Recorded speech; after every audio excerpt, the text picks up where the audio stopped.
निवेदन करूंगा हमारे सबके जनप्रिय नेता और डीडवाना के विकास पुरुष के रूप में जिनकी ख्याति है, जो विजनरी मैन के रूप में जाने जाते हैं, ऐसे हमारे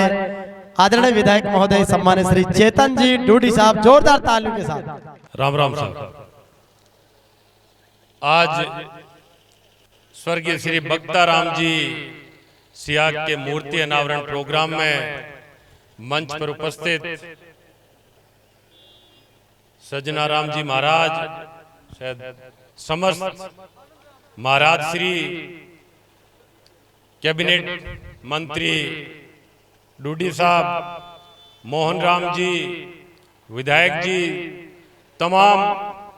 मंचस्थ अतिथि, बहुत ही सम्मानित मेरे सामने विराजे बुजुर्ग, माताएं, बहनें, युवा साथियों, प्यारे बच्चों, बहुत लंबी चौड़ी बात नहीं करके मैं सिर्फ चंद बातें आप लोगों के बीच में बांटना चाहता हूं कि जब हम किसी अपने परिवार के दिवंगत व्यक्ति, दिवंगत परिवार के सदस्य की मूर्ति अनावरण या मूर्ति की स्थापना करते हैं, तो मैं ये मानता हूं कि हम लोग इस सोच के तहत करते हैं कि इन्होंने जो अपने जीवन के अंदर कुछ ऐसे आयाम स्थापित किए, कुछ ऐसे काम ये लोग करके गए जिनकी कि हमें अनुपालना करनी चाहिए, कुछ इस ढंग से अपने परिवार को आगे बढ़ाया, कुछ ढंग से परिवार को सींचा, जिसकी बदौलत आज ये परिवार इतना सक्षम हुआ कि जो हमारे बुजुर्ग इस दुनिया से चले गए, वो उनकी मूर्ति स्थापना हम कर सकें। और एक बात कहते हैं कि जब व्यक्ति इस दुनिया को छोड़ के चले जाता है तो ऊपर उस आसमान में भगवान के पास चले जाता है, जहां उसकी दुनिया है। वहां से जब वो ऊपर से देखते हैं और उनको लगता है कि हमारे जो आने वाले वंशज हैं, हमारी जो पीढ़ी है, चाहे हमारे बेटे हैं, चाहे हमारे पोते हैं, उन्होंने हमारी मूर्ति स्थापना की है, तो उनको कहीं ना कहीं अपने जीवन में जो कुछ उन्होंने किया उस पर गौरवान्वित या खुशी महसूस होती होगी कि आज मेरे परिवार के वो बच्चे आज दिन तक हमें याद रख रहे हैं और जो मैंने कार्य किए उन कार्यों की अनुपालना करने की कोशिश कर रहे हैं, उस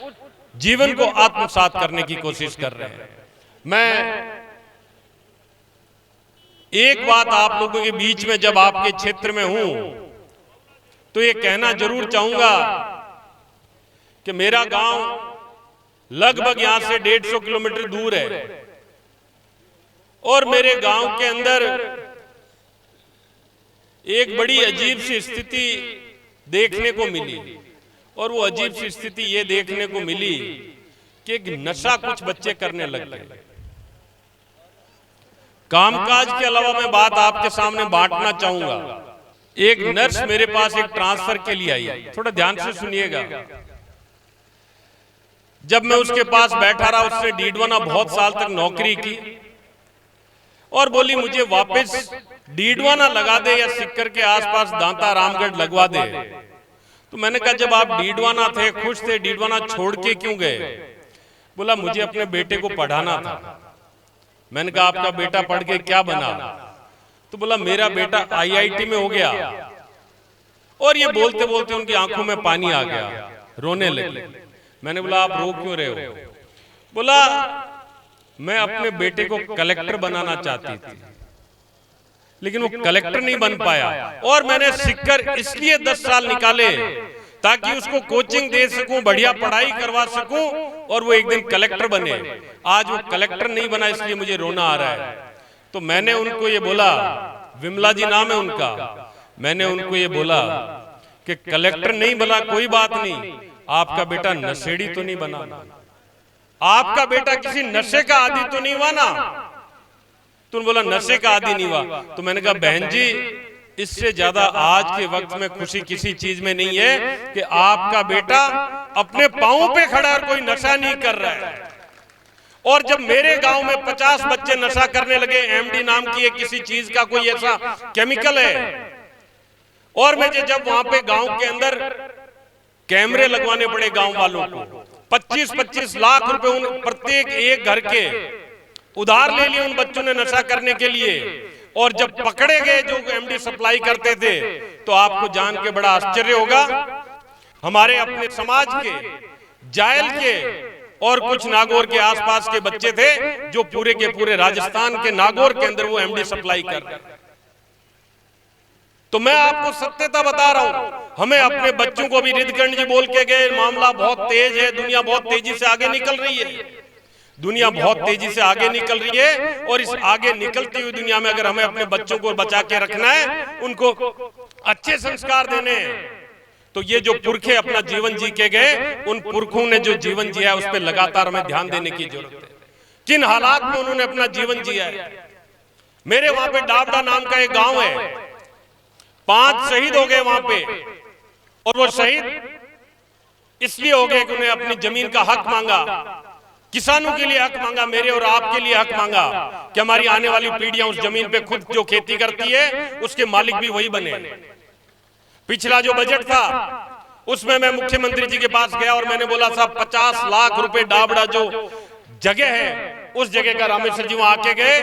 उस जगह का हम चाहते हैं कि विकास हो, 50 लाख रुपए दीजिए। मुख्यमंत्री जी ने बोला चेतन 50 लाख रुपए कोई बजट की घोषणा ही नहीं होती है, इतनी छोटी घोषणा नहीं होती बजट की। तो मैंने बोला साहब मैं सिर्फ ये चाहता हूं कि डाबड़ा का जो गांव है, डाबड़ा का जो शहीद स्थल है, उस शहीद स्थल को राजस्थान का मुख्यमंत्री अपने बजट भाषण में पढ़े, उसका नाम ले, और इसी मोल के नाते आप मुझे वो 50 लाख रुपए दीजिए। और आज जब मैं आपके सामने खड़ा हूं तो राजस्थान की सरकार द्वारा उस शहीद स्थल पे 50 लाख रुपए का निर्माण हो रहा है, और जो हमारे पुरखे हैं उनकी जो याद है उसको हम चिरस्मृत कर दे, लंबे समय तक उसकी याददाश्त को बुना के रखें, अपने बीच में रखें, आने वाली पीढ़ी के लिए रखें, उसके लिए 50 लाख रुपए खर्च। यही बात यहाँ पे ये मूर्ति दिखाती है। जो डाबड़ा के हमारे शहीद थे उन्होंने अपना जीवन दे दिया, और इसलिए दे दिया कि हमारा जीवन अच्छा रहे। इन्होंने अपने जीवन काल में कुछ ऐसे काम किए कि रामनिवास जी या उनके परिवार में जितने लोग हैं वो आज पैदा हुए और आने वाली पीढ़ी का ध्यान रखें। मैं बहुत लंबी चौड़ी बात नहीं करके सिर्फ इतना कहना चाहता हूं कि हम तमाम लोग, जितने लोग ये साफा पहने बैठे हैं या इधर बैठे हैं बिना साफे के बैठे हैं, ये हमारी जिम्मेदारी बनती है कि हम अपने आने वाली पीढ़ी, हमारी मौजूदा पीढ़ी को इस ढंग से संस्कार दें कि वो तमाम चीजें जो उनको कहीं ना कहीं नुकसान पहुंचाते हैं उनसे दूर रहे।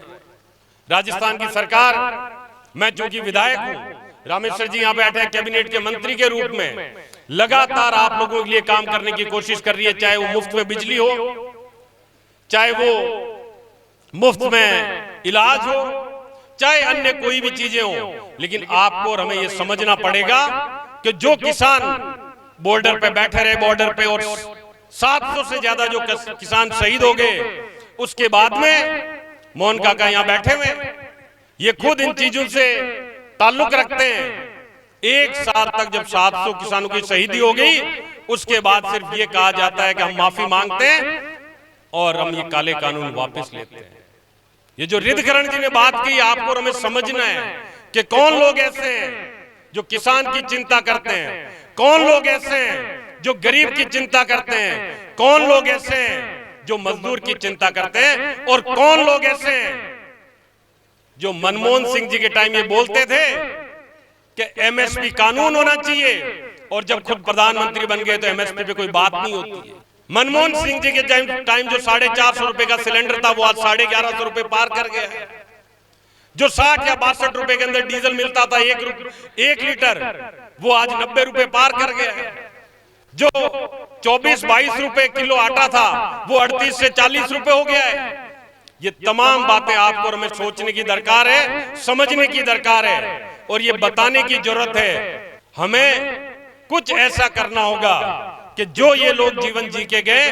उस जीवन को अगर सुधार हुआ है, उस जीवन में आपके और हमारे में कुछ सुधार हुआ है, तो उन लोगों को हमें चिन्हित करना होगा, पहचानना होगा। आप लोगों ने, सियाग परिवार ने स्वागत किया, इसके लिए बहुत बहुत धन्यवाद। ऊपर वाले मालिक से प्रार्थना करता हूं कि ऊपर वाला ईश्वर आप सबको खुश रखे, तरक्की दे, आपके परिवार में सुख शांति बनी रहे। राम राम साहब।